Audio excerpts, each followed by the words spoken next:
comprendre la situation. Et l'autre camarade qui va jouer après la même scène, au moment où il vous interrompt, il faut qu'il soit dans la même humeur que vous. Donc c'est un vrai jeu de comédien. Et ça, c'est exactement ce qui se passe quand on fait des répétitions au théâtre, quand les gens se coupent et dialoguent. C'est pourquoi je reviens toujours au théâtre. Voilà, je suis clair ou pas, hein, vous me dites, hein. Oui. Parce que quelquefois je prends des raccourcis. Je pense que... faut m'arrêter aussi parce que je suis très bavard. Non, je pense que ça a été très clair. C'était vraiment l'explication que j'attendais en tout cas. Alors du coup, avant de passer à des petites questions de la part du public, parce que je pense qu'ils doivent en avoir, est-ce que vous auriez une petite anecdote à nous raconter sur votre carrière? Quelque chose qui vous serait arrivé Oui, j'en aurais plein, mais il y a des choses tellement heureuses, puis quelquefois des déceptions. C'est la vie, comme tout le monde, vous savez, c'est un cuisinier qui rate aussi un jour son civet de lapin, hein, et puis voilà, bon, ça arrive. Comme une pièce de théâtre, on croyait qu'elle était bonne, et puis on a fait un bide, bon, ben, c'est pas grave, c'est la vie. Non, mais j'ai toujours de très bons souvenirs, et en général, les mauvais souvenirs, on les évacue très vite, parce qu'on va pas passer sa vie à ne se souvenir que des choses négatives, hein. Voilà, c'est tout. Okay. Merci beaucoup. Alors je pense maintenant que vous devez sans doute avoir plus de questions encore, des choses auxquelles j'ai pas pensé. Donc Pauline au milieu a un micro, donc n'hésitez pas à lever la main, elle va venir vers vous. Voilà, ça commence. Premier rang, vas-y, tu peux aller. Ah, il faut aller jusqu'au micro. C'est un micro filaire, c'est pour ça. Ok. Alors déjà bonjour, je suis super content de vous rencontrer. Pareil, je pense beaucoup de personnes aujourd'hui, vous avez bercé mon enfance surtout avec votre voix tellement charismatique. Et donc j'en viens à ma question. Sachant que dans les années 80-90, pour la Japanimation, les doubleurs, les comédiens de doublage étaient des fois en roue libre pour les comédiens français. Comme je prends l'exemple de Nicky Larson ou City Hunter, pour ceux qui connaissent. C'était des répliques totalement perchées, c'est je vais te faire bobo, alors que c'était pas du tout ça l'émotion. Donc j'en viens au fait, est-ce que ça vous est déjà arrivé à vous d'être en roue libre au niveau de dialogue, que ce soit dans les jeux vidéo ou dans les films? Non, on peut pas.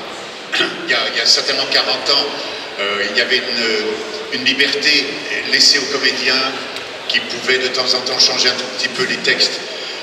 Et qui pouvait souligner un peu les caractères un peu drôlatiques. Par exemple, Starty et Hutch, dans toutes ces séries-là, les comédiens pouvaient se laisser aller, mais autrement, maintenant, c'est fini.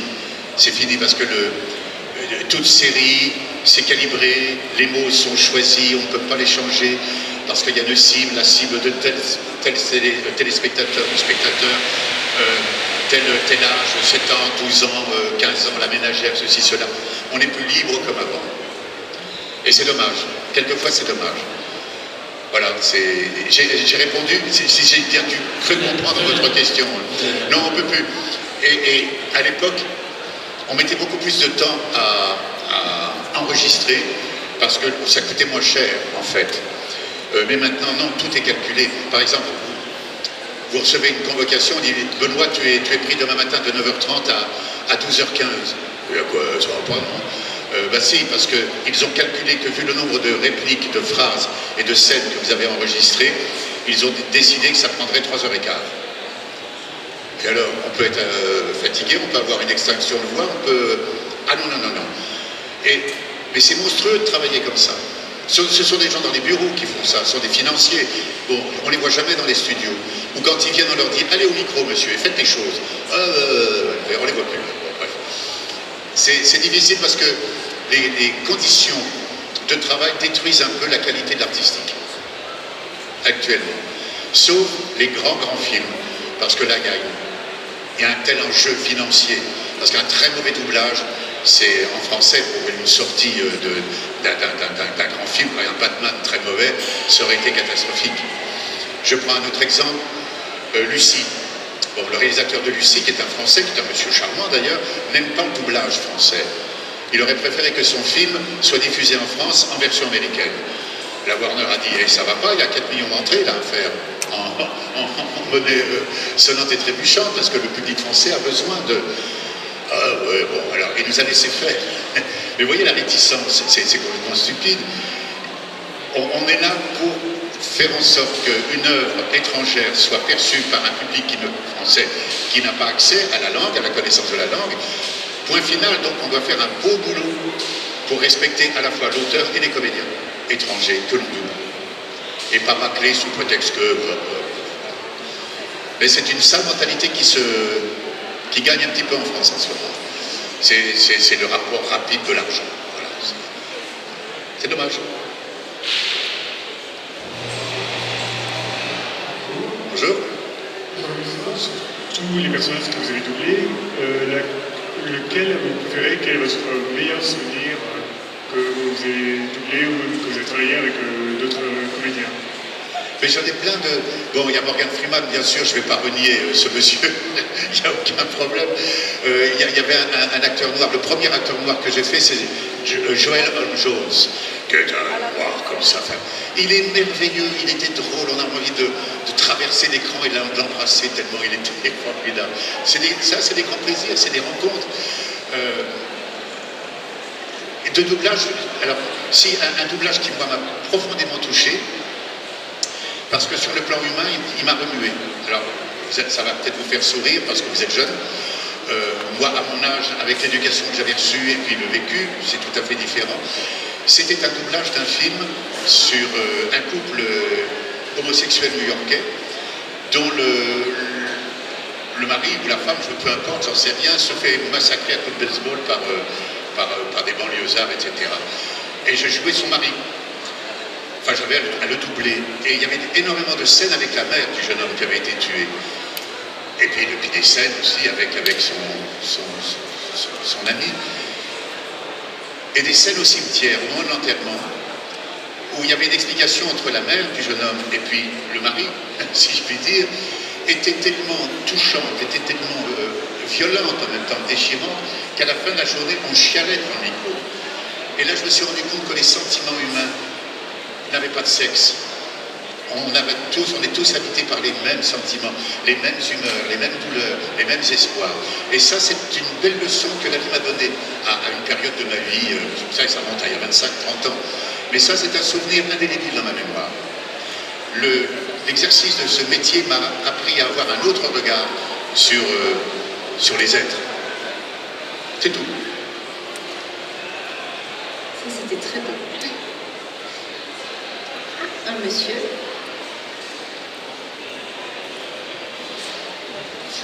Bonjour, alors je suis très honoré de vous parler.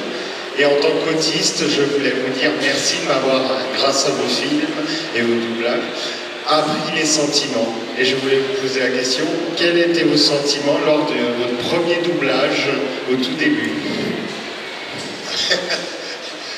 Alors les doublages du tout début, j'étais tout gamin, hein, je suis arrivé à Paris, j'avais 20 ans, 22 ans, on m'a dit « Oh, avec la voix que tu as, tu devrais faire du doublage ».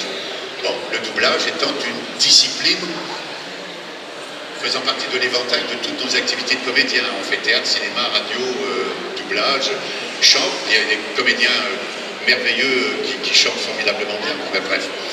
Et j'ai été frappé aux portes des studios avec mon inexpérience et ma naïveté.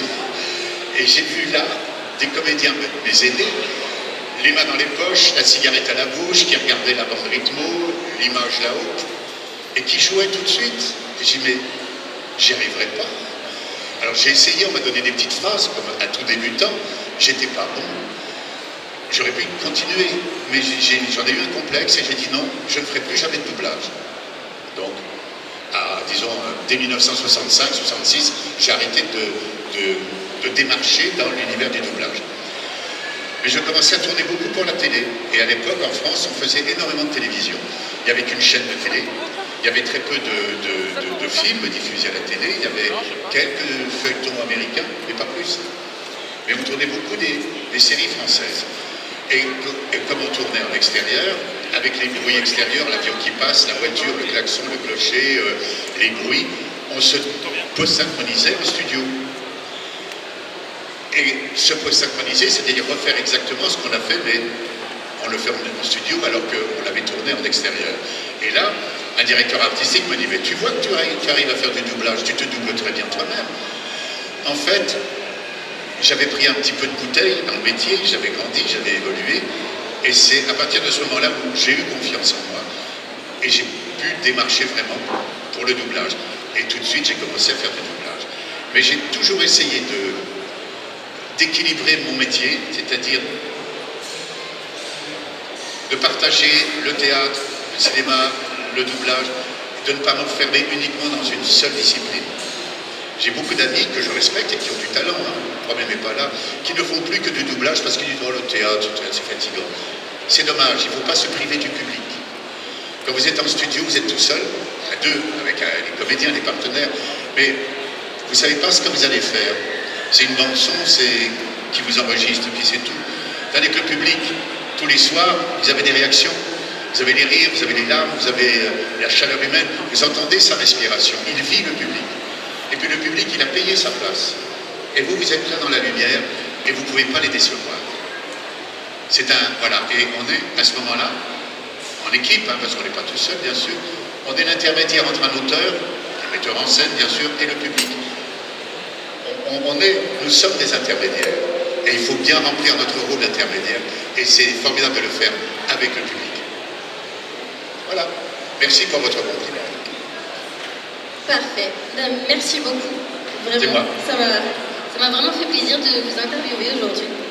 Je pense que le public, du coup, était ravi aussi de vous écouter, que vous puissiez nous raconter un petit peu justement votre parcours, parce que c'est quand même très important hein, de savoir vous êtes un artiste pour nous, mais c'est toujours très, très intéressant de savoir comment vous êtes arrivé là, parce que peut-être qu'un jour, quelqu'un dans ce public arrivera au même endroit. Mais bien sûr, il faut essayer, il faut essayer. Ne sait-on jamais. Essayez. Voilà, c'est ce qu'il faut. Merci à vous. Ben, merci beaucoup. Et bonne journée à tous. Merci. Merci. Merci aux organisateurs. Passez une bonne journée. Rêvez beaucoup. Aucun souci. Et soyez heureux, bien sûr. Merci.